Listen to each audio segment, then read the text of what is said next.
கிறிஸ்துவுக்குள் பிரியமுள்ள சகோதர சகோதரிகளே, பலன் தரும் தேவன் எபிசோட் 1602 கர்த்தரை துதிக்கிறேன், மகிமைப்படுத்துகிறேன்.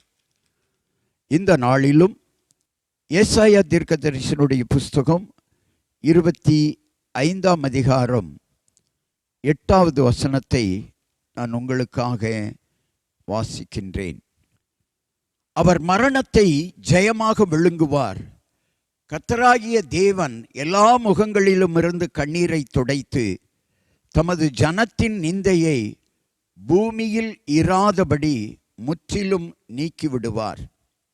கர்த்தரே இதை சொன்னார். நல்ல ஒரு ஆறுதலான வார்த்தை. மரணத்தை ஜெயமாக விழுங்குவார்.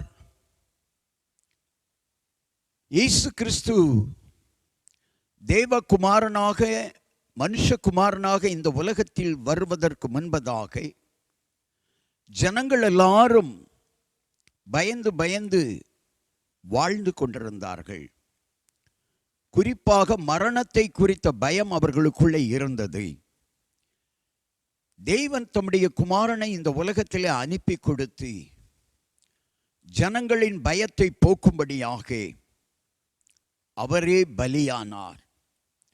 அவருடைய மரணம், இயேசு கிறிஸ்துவினுடைய மரணம் அநேகருடைய மரண பயத்தை மாற்றினது.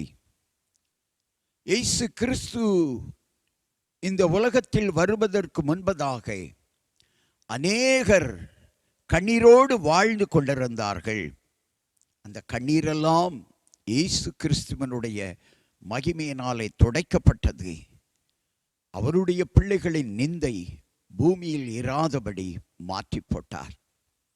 இன்றைக்கும் இந்த செய்தியை கேட்டுக்கொண்டிருக்கிற சகோதரனை, பயந்து பயந்து வாழ்கிறாயா?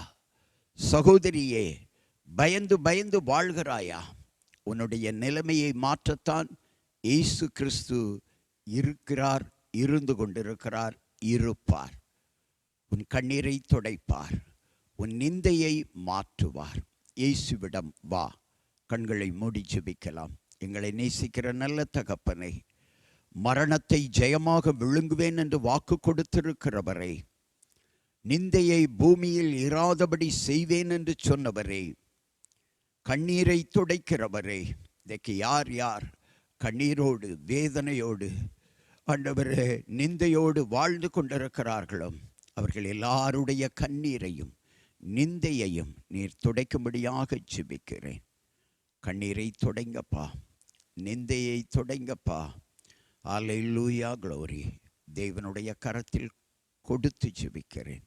கண்ணீர் விட்டு கொண்டிருக்கிற மகனே மகளே, நிந்தைப்பட்டு கொண்டிருக்கிற மகனே மகளே, உன் நிந்தையை மாற்றி உன் கண்ணீரை துடைத்து உனக்கு ஆசீர்வாதத்தை கொடுக்க இயேசு உன்னை அழைக்கிறார்.